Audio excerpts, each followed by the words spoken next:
Alors les amis, salut et une fois de plus bienvenue dans ce tutoriel où je vous propose ici de traiter tous les types de sujets qui ont l'habitude de venir au baccalauréat A, C ou D en informatique. Donc pour ceux qui ont choisi l'épreuve facultative informatique, je vous propose donc de corriger les 4 types de sujets qui ont l'habitude de venir, de telle en sorte que lorsque vous serez en face de l'ordinateur pour faire la pratique, vous aurez pratiquement déjà tous les réflexes pour finir à bien votre épreuve facultative.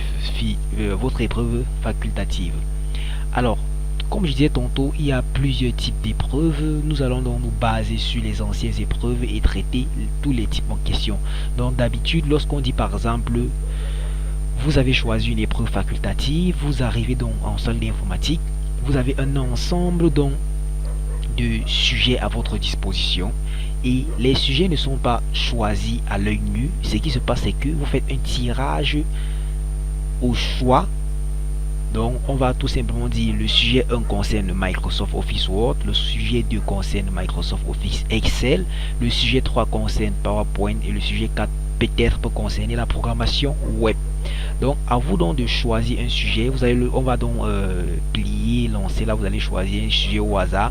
Si le sujet concerne la programmation web, que ce soit Microsoft Office Word, n'importe quoi, alors vous allez donc assumer votre choix. Donc ne soyez pas par exemple surpris que vous arrivez, votre camarade choisit, la chance il tombe par exemple sur Microsoft Office Word, l'autre tombe sur Microsoft Excel, l'autre se retrouve en train de faire de la programmation web, ainsi de suite. Donc cette première vidéo va donc concerner le traitement d'un sujet du type Microsoft Excel. Autrement dit, nous allons apprendre donc à traiter les sujets sur les tableurs. Donc si vous réussissez déjà à maîtriser ce qu'on va faire dans ce tutoriel, rassurez-vous les amis, lorsque vous serez devant votre ordinateur pendant l'épreuve de baccalauréat, il sera donc évident pour tout un chacun de reproduire la même chose, étant donné que ce sont les mêmes questions qui se répètent, mais la seule différence c'est que le contenu peut un peu changer. Donc si on parle par exemple de faire la mise en forme sur Excel, c'est la mise en forme, c'est la même chose partout. D'appliquer des formules, on applique les formules de la même façon, quel que soit le problème qu'on est en train de vouloir résoudre, ou encore que ce soit le fusionnage des cellules, c'est la même façon. Donc je vais donc prendre un sujet ici que j'ai à ma disposition. Vous voyez donc que j'ai pris la peine de prendre la capture pour qu'il soit visible sur notre écran. Voici donc un sujet qui concerne donc lycée informatique, épreuve pratique facultative. Donc on va lire ensemble. Aucun document en dehors de ceux remis aux candidats par les examinateurs n'est autorisé. Donc vous allez tout simplement en salle, c'est votre jury qui va décider de vos documents, des documents que vous allez utiliser. Donc d'ici une enquête réalisée par l'Agence nationale des technologies de l'information et de la communication sur la fréquence de certains sites internes conçus et hébergés par la société WorldBit Info a permis de ressortir le tableau suivant. Donc voilà un tableau ressorti donc qui concerne une société particulière. On va donc se baser donc de ce tableau pour vous poser des questions pendant donc votre épreuve facultative. Allons-y rapidement sans perdre de temps. Travail à faire, on vous demande donc de lancer le tableau à votre disposition. Donc remarquez bien que chaque étape possède un nombre de points précis. Donc vous voyez ici là la pratique, ce que vous allez faire pratiquement compte sur 17 points. Lorsqu'on vous demande de lancer le tableur, vous voyez ici c'est sur 1 point. Donc la personne qui va réussir à lancer le tableur aura déjà son 1 point à sa disposition. Donc on va rapidement revenir sur notre bureau. Je vais donc vous montrer les techniques qui permettent de lancer dans le tableur Excel. Alors sur votre ordinateur il existe donc plusieurs versions. Si sur la vôtre ça peut varier entre 2007 jusqu'à 2020 de nos jours, donc quelle que soit la version installée sur votre système d'exploitation, la procédure est la même. Alors premièrement on peut vous demander d'aller, je vous conseille depuis ce qu'on a l'habitude de faire depuis les classes antérieures, que ce soit en 3e, seconde, ainsi de suite, on passe sur le menu démarrer ainsi, n'est-ce pas? On cherche donc, bon, si vous avez des systèmes d'exploitation Windows XP, on passe sur tous les programmes. Vous allez aller sur tous les programmes et fouiller Microsoft Office Excel. Ici vous avez les systèmes Windows 10 comme le mien. Vous allez donc aller sur le menu démarrer là. Ici là c'est le bouton Windows. Vous allez fouiller Microsoft Office. Je vais chercher. Si dès que je vois, on va le cibler. Vous fouillez ainsi de suite. Voilà donc Microsoft Office 2016. Ça veut dire que moi j'ai la version 2016 installée sur mon ordinateur. Ce ne sera pas à vous d'installer le logiciel, ce sera au jury. Donc si un jury vous demande de vous asseoir sur une machine, alors il va donc se rassurer que le logiciel est déjà installé. Je vais donc cliquer là pour dérouler, voir les éléments. Voici donc Excel 2016. Je clique donc sur Excel 2016. J'attends. Voilà dans le logiciel qui se lance. Donc les amis, pour celui qui parvient donc à démarrer le logiciel ainsi, on va donc choisir la page vierge que voici. Donc pour celui qui parvient à démarrer le logiciel ici, en quelques secondes, il possède déjà un point sur l'épreuve en question. Donc ça c'est la première méthode. Une autre méthode encore, c'est de venir sur le bureau. Vous faites tout simplement un clic droit sur le bureau. Vous venez ici là sur nouveau. Vous choisissez ici. Vous fouillez si vous voyez Microsoft Excel quelque part. Vous sélectionnez Microsoft Excel maintenant et vous validez. Sur le mien, voici ici la feuille de calcul Microsoft Excel. Donc dès lors que vous cliquez là, automatiquement vous voyez là qu'est-ce qui se passe. On vous demande de renommer le fichier et lorsque vous double-cliquez, alors le logiciel se lance. On va donc adopter la première méthode en passant par le menu démarrer ou encore le bouton Windows. On va donc fermer. Revenons donc sur notre document en question. Allons donc voir la deuxième question. On demande ici de reproduire le tableau ci-dessus en respectant les différentes mises en forme suivantes. Alors vous voyez que cette question 2 c'est sur 5 points. Il s'agit donc de reproduire le tableau tel quel sur l'image en respectant les mises en forme. Donc il vous faut prendre un peu de temps, un peu rapidement là, remplir dans les informations et appliquer les mises en forme. Donc on va donc commencer par remplir, donc charger le tableau avant de venir appliquer les mises en forme.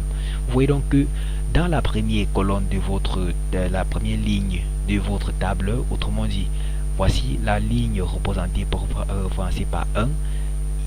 Donc de la colonne A jusqu'à la colonne E, vous voyez que les colonnes sont comment les colonnes ont été fusionnées. Donc il vous faut d'abord fusionner de A1 à quoi à E1 pour pouvoir insérer le titre. Allons-y rapidement. On a dit de A1 c'est là à E1. Je vais donc sélectionner ainsi. Je dis voilà exactement ce qu'on désire fusionner. Donc j'espère donc que nous sommes d'accord avec cette partie, n'est-ce pas?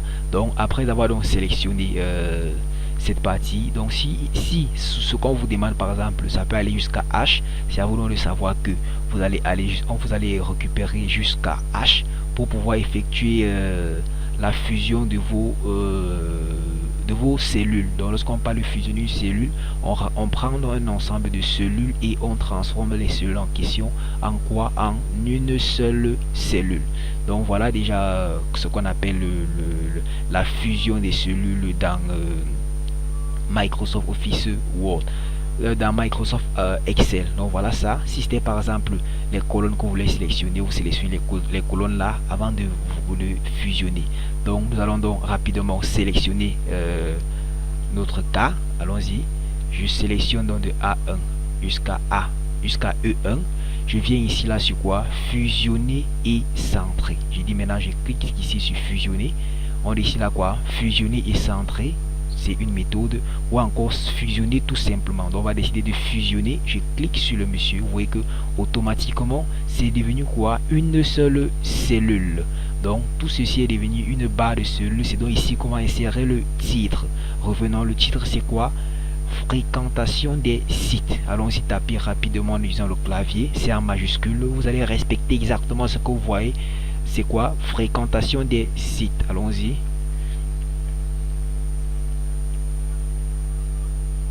Fréquentation des sites. Donc voilà le titre qui a été inséré. Continuons notre exploration. Après, on a dans la première colonne ici, c'est quoi? Site. Vous voyez là, on a site. Après septembre, octobre, novembre. Donc allons-y rapidement. Site, septembre, octobre, novembre et taux. Nous allons remplir. Ici là, c'était quoi? site. Revenons voir si c'est en majuscule ou en minuscule. Tout est en bon, ici c'est en minuscule. Allons-y rapidement. Je vais taper le site en question. Site. La deuxième colonne ici c'est quoi? Septembre, octobre, novembre et toto. Allons-y taper directement. Premier en majuscule. Allons-y taper septembre. Ici c'est octobre. Ici c'est novembre. Et ici là c'est toto.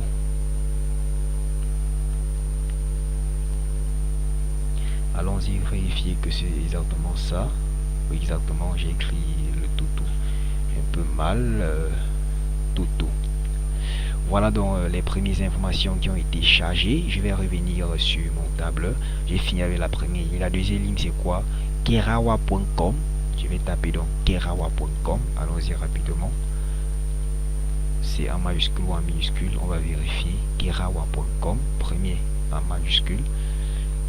Kerawa.com. Après kerawa.com, qu'est-ce qu'on a? On a librecours.org. Librecours.org. Librecours.org, n'est-ce pas? Après, donc, qu'est-ce qu'on a ici? On a africacomputing.com. Africacomputing.com.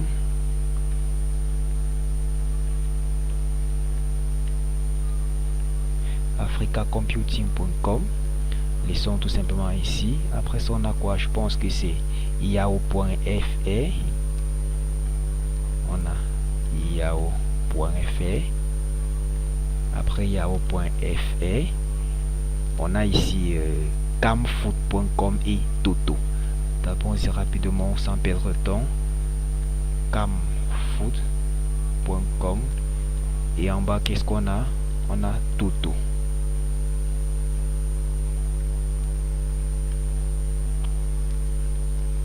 Alors, vous voyez donc que ici, lorsque j'ai saisi la première colonne là, il y a certaines cellules, certains mots qui sont un peu longs, donc ça a décalé de la cellule. Pour pallier à ce problème, il faut que ce soit exactement comme sur la feuille, sinon vous n'aurez pas la totalité de vos points, la totalité des 4 points. Vous voyez que je vais donc agrandir la première colonne. Pour cela, j'approche la souris entre la colonne A et la colonne B. Le trait qui les divise là, vous voyez, lorsque ça devient une croix avec les flèches orientées, je clique, je glisse maintenant de la gauche vers la droite pour agrandir. Lorsque je constate donc que c'est le bon, je m'arrête et je lâche. Vous voyez que je viens donc d'agrandir la première colonne et tous les éléments ont été adaptés normalement. Continuons à saisir les informations. Allons-y. À la suite ici j'ai 2500, 2300 et 2700, 2500, 300 et 700, 2500, 300 et 700, 2500, 2300 et 2700. Allons-y.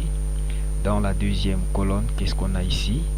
1700, 1800 et 1000 francs. 1700, 1800 et 1000 francs. 1700, 1800 et 1000 francs.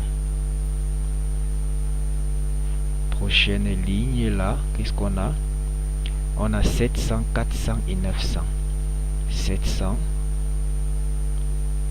400 et 900. Qu'est-ce qu'on a la prochaine ligne? Rapidement.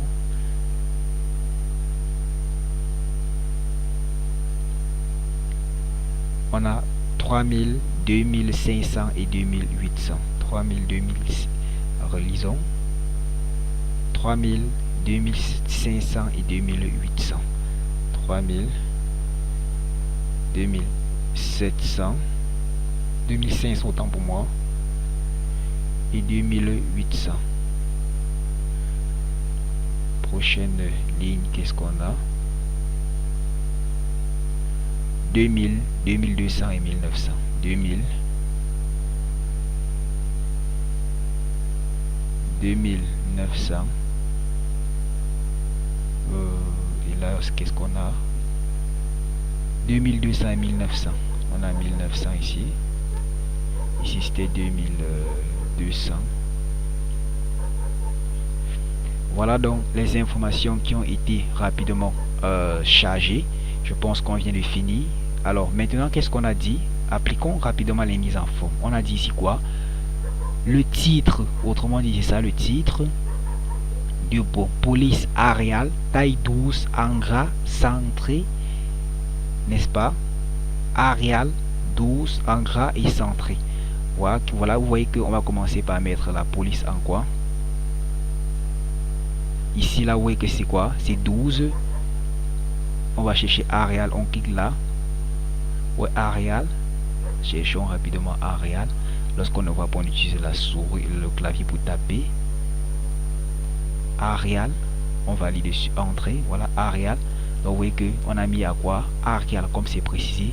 On a dit la taille doit être à quoi? À 12. Ça doit être comment? Centré. Allons-y. Vérifions. Ça doit être comment? En gras et centré. Oui, voici pour mettre en gras, on clique sur G. Maintenant, nous allons rapidement venir chercher à centrer. Bon, voici le bouton qui permet de centrer. Je vais un peu essayer de sélectionner là. Bon, ici, vous voyez que ça a été désactivé. Bon, on va revenir rapidement. Voilà. Je vais donc centrer. Je sélectionne la cellule. Vous voyez que ici, c'est à gauche. Là, c'est à droite. Et ici, c'est comment? C'est centré. C'est bon pour le titre. Allons-y rapidement. On lit ici autre texte, autrement dit tout le reste du texte. Police aériale, taille 11, aligné à gauche. Allons-y, le reste du texte. Pour mettre donc en forme le reste du texte, il faut sélectionner toutes les cellules, n'est-ce pas? On a dit que c'est à quoi? Aérial toujours. Tapons aérial. La police à 11, vous voyez, c'était, on peut agrandir là, mais on va laisser à quoi? À 11, comme on a exigé. On a dit maintenant, prochainement, on a dit quoi? Aligné à gauche. Alors, aligné à gauche, ça veut dire quoi? Ici, vous voyez que c'est aligné ou à droite. Pour aligner à gauche, pour centrer, c'est centré. Aligné, voilà, centré. Aligné à droite et aligné à gauche. Voilà, dans le reste du texte, on a appliqué exactement ce qu'on nous a demandé. Après, qu'est-ce qu'on dit encore? La première colonne doit avoir quelle police? 20.6. Où est la première colonne? Voici la première colonne. Tout ceci, comme on voit là, on a dit ça doit avoir quel quoi? 20.6. Allons-y chercher 20.6. Nous allons taper là 20.6. 20.6. On va taper maintenant sur Entrée. Donc voilà. Bon, je vais encore revoir. On va sélectionner tout et on monter jusqu'à, disons, voilà, on va laisser ainsi. On va un peu essayer d'agrandir encore là. Alors, je pense que c'est bon. Revenons encore regarder s'il y a une autre information qu'on a omise. Non. On dit maintenant, question 3. Dans la cellule E3, introduit la formule permettant de calculer le total des fréquentations du site kerawa.com. Lorsqu'on dit total de fréquentation du site kerawa.com, c'est quoi? C'est 2500 plus 3000 plus 7000. Alors, on va revenir. On ne vous demande pas de venir ici, prendre votre calculatrice, taper ça, plus ça, et mettre le résultat ici. Qu'est-ce qu'il faut donc faire? Il faut utiliser dans les formules Excel. Pour cela, vous venez dans la barre de formule. Donc, vous sélectionnez d'abord ici. Vous venez donc dans la barre de formule. Pour donc taper la somme, vous cliquez donc sur quoi? F de X. Vous voyez, ça met quoi? Égal. Je clique quoi? Somme. N'est-ce pas? Je clique maintenant sur OK.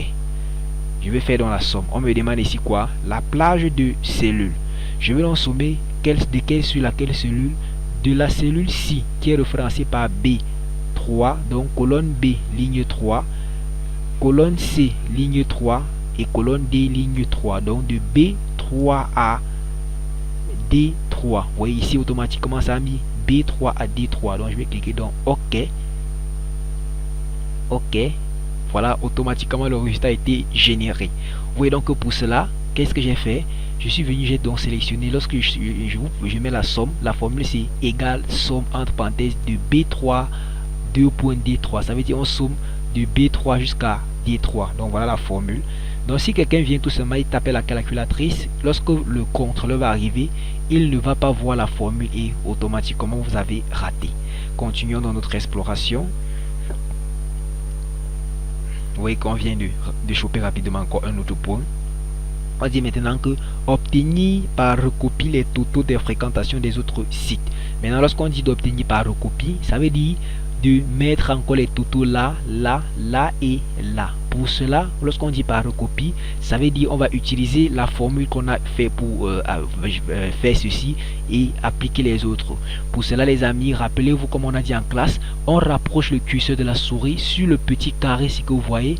Lorsque ici là, vous voyez c'est quoi? Une croix un peu grosse. Lorsque la croix devient un peu plus fine là, je clique, je cale, je glisse maintenant jusqu'à la dernière colonne où je veux dupliquer la formule. Je fais quoi? Et je lâche. Vous voyez que automatiquement on a le résultat. Si vous contrôlez, lorsque je clique là, on dit maintenant ici c'est quoi? C'est de B7 à D7. Voilà, de B7 à D7, ce qui a été sommé, ainsi de suite. Vous pouvez donc contrôler avec vos calculatrices pour voir que les résultats qui ont été générés ici là sont les mêmes. Prochaine question. On est maintenant ici que dans la cellule B8, entre la formule permettant de calculer le total des fréquentations de tous les sites au cours du mois de septembre. On revient. Lorsqu'on dit au cours du mois de septembre, on va donc sommer ceci plus ceci plus ceci plus ceci plus ceci, mais en utilisant une formule. Pour cela, on va toujours sélectionner la cellule, venir ici, cliquer sur f de x. Comme c'est une somme, je vais cliquer sur somme. OK. On veut donc sommer de quelle cellule? La première cellule ici là est référencée par quoi? Je clique, vous voyez que lorsque je clique là, ça met B3. Voilà B3. Jusqu'à quelle cellule? La cellule ci est représentée par B7. Je clique sur lui. Donc je vais mettre de B3, n'est-ce pas? Jusqu'à quelle cellule? B7. Donc vous pouvez mettre, voilà B3 par exemple. Vous voulez mettre là B4. Prochain nombre, c'est quoi? B5, B6, donc 1, 2, 3, 4, B5, B6 et B7.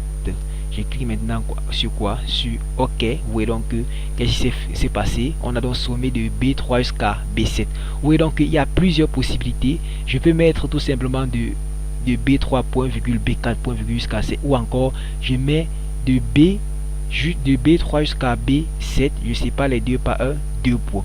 Vous pouvez remplacer la formule, je mets par 2 points, je valide. Vous voyez que là c'est la même chose.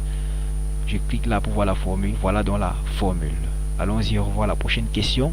Obtenir donc par recopie les totaux des cellules C8 et C et D8. Allons-y. Procédons donc de la même façon. On veut recopier donc de la cellule ci à la cellule ci. Voilà la cellule C8 et D8. Je dépose le curseur de souris là. Je clique une fois. Je glisse maintenant de la gauche vers la droite. Lorsque je suis arrivé là, je lâche. J'ai donc automatiquement encore sommé les deux autres éléments. Revenons. On dit maintenant que déduire la valeur de la cellule E8 en utilisant la somme automatique. Je pense que c'était presque ça la dernière question. La valeur à E8, donc on va donc utiliser donc là voilà E8, c'est ça, oui. Pour donc avoir l'élément qui va être déposé en E8, qu'est-ce qu'on va faire? Je vais donc sommer de là jusqu'ici. Pour cela, qu'est-ce que je vais faire? Même façon, f de x, je clique donc sur la somme égale, je dis OK. Je vais aller d'où à où? Ou ici on me propose de E3 à E7. E3 c'est quelle cellule? C'est ça. Et E7 c'est quelle cellule? C'est celle-ci. Je valide donc c'est OK. Donc on vient de mettre la formule pour sommer de là à là. Si vous cliquez là, vous pouvez contrôler, c'est de E3 à E7. Je pense qu'on a fini avec la question numéro 7. Question donc, est-ce qu'il y a donc une autre question? On va vérifier rapidement. Oui, il y a, on dit maintenant que insérer sous forme. Insérez donc sur votre tableau un diagramme de type histogramme retraçant l'évolution des fréquentations pour les 3 mois. On va donc générer un histogramme. Pour cela, je viens là. On veut gérer donc pour les fréquentations des 3 mois. Qu'est-ce que je vais donc faire? Je vais donc sélectionner tout le tableau concernant les fréquentations des 3 mois. Je clique donc là. J'enlève la première cellule qui est ceci, n'est-ce pas? Bon, allons-y, recommençons. Je clique ainsi. Pour tout, on a dit pour tous les 3 mois. Je m'arrête où? Là, tout simplement, n'est-ce pas? Je ne vais pas inclure le total à l'intérieur. Je vais donc aller donc sur, venir donc sur la barre des titres là. Je cherche donc ce qui va me permettre de générer donc les histogrammes. Pour cela, je vais donc mettre quoi? Cliquer sur insertion. Étant donné qu'on a parlé des histogrammes, voilà par exemple pour les graphiques. Lorsque vous approchez sa main, ici là par exemple, c'est quoi? Histogramme. Donc voilà, on dit ici insérer un histogramme ou un graphique. Je clique donc là pour choisir le type d'histogramme que je veux. Je choisis donc par défaut le premier. Je clique donc sur lui, aller automatiquement. Voilà donc le graphique qu'on nous demandait de générer. Oui, donc le graphique, cela il représente donc l'évolution. Voilà, l'élément s'y représente par exemple pour le premier, pour Kerawa.com. Vous voyez que le premier, là c'était quoi par exemple 2500, il s'arrête à 2500. Le deuxième c'était 2300, c'est à 2300, le dernier c'est 2700 et c'est à 2700. Oui, donc lorsqu'on regarde donc on peut constater donc que c'est africacomputing.com c'est qui a le plus petit. Lorsqu'on regarde là, c'est 700, 400 et 900. Voilà donc l'élément qu'on nous demandait de générer en question. Maintenant pour les mois, vous pouvez regarder ce qu'on appelle la légende ici. Ça, le vert, le bleu représente pour le mois de septembre, c'est lui. L'orange pour le mois d'octobre et le gris pour le mois de novembre.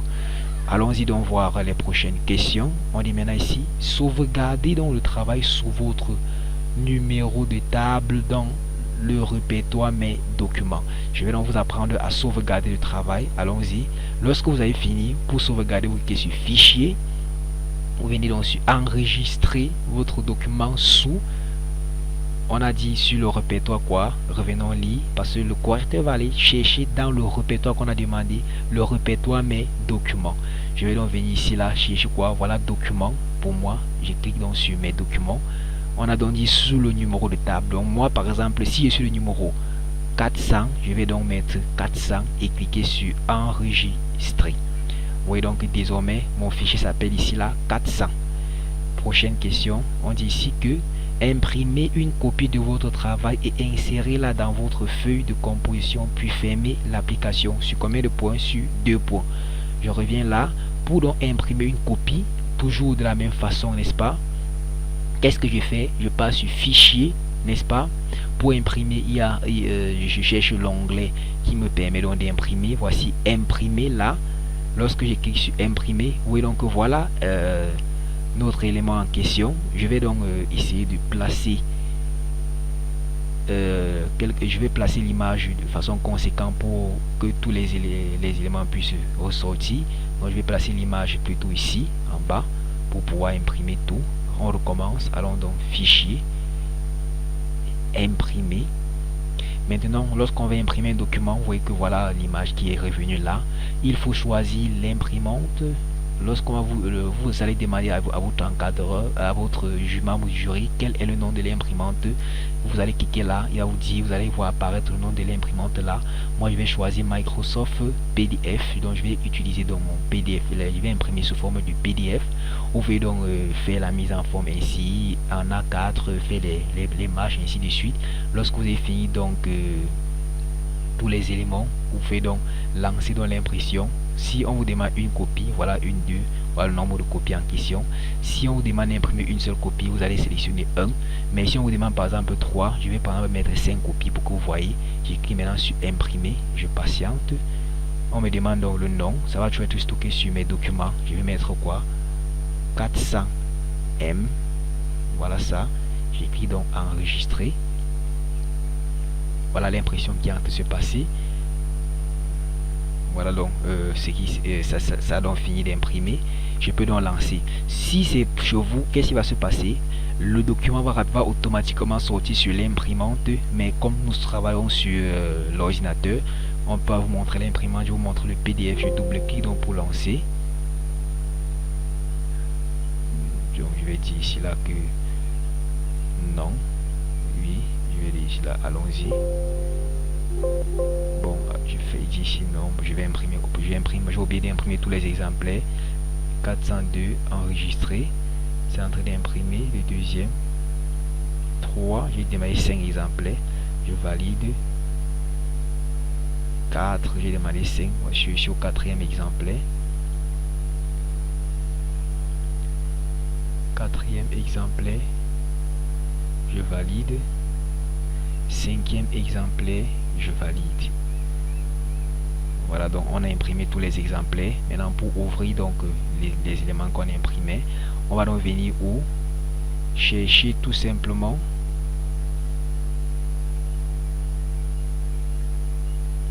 Donc je vais venir chercher dans mes documents là. Où est mes documents? Voilà documents. Voilà les éléments que j'ai imprimés. Les voilà. Voilà par exemple les exemplaires. Donc voilà donc l'élément que je viens d'imprimer. Alors si vous êtes sur l'ordinateur, ça va tout simplement automatiquement sortir sur l'imprimante. Donc ne vous inquiétez pas pour la configuration de l'imprimante. Ce sera au membre au jury de configurer votre imprimante. Dernière question, on dit ici quoi? Je reviens. On dit ici quoi? Imprimez une copie de votre travail et insérez-la dans votre feuille de composition puis fermez l'application. On vient d'en imprimer, vous insérez dans la feuille de composition et pour fermer l'application, vous venez là, vous dites, on clique sur la 3 là et on dit maintenant quoi? Enregistrer pour fermer automatiquement. Donc les gars, je pense qu'on a pris la peine de traiter un sujet de type Excel. Donc rassurez-vous que quel que soit le sujet qu'on vous donne, il va toujours ça sur Excel. On va toujours vous demander d'utiliser les formules pour générer des calculs, faire des mises en forme en utilisant les éléments comme on a fait dans ce CIR et générer par exemple, ça peut être des histogrammes, ça peut être des graphes, ainsi de suite. Donc les amis, merci donc d'avoir suivi ce tutoriel. N'oubliez surtout pas de vous abonner sur la chaîne et d'activer la cloche des notifications. Donc pour s'abonner sur la chaîne, vous allez voir ici en haut, il y a un bouton rouge qui signifie qui est quoi? S'abonner. Vous cliquez sur lui. Il y a un autre bouton pour la cloche des notifications et il y a un bouton pour liker. Donc c'est une façon pour vous de me remercier pour ce tutoriel. Je vous demande tout simplement de vous abonner, d'activer la cloche des notifications et de liker la vidéo. Donc je vous donne rendez-vous à un prochain tutoriel ici pour traiter le deuxième type qui sera sur quoi? Microsoft Office Word. Merci donc les amis et bon visionnage.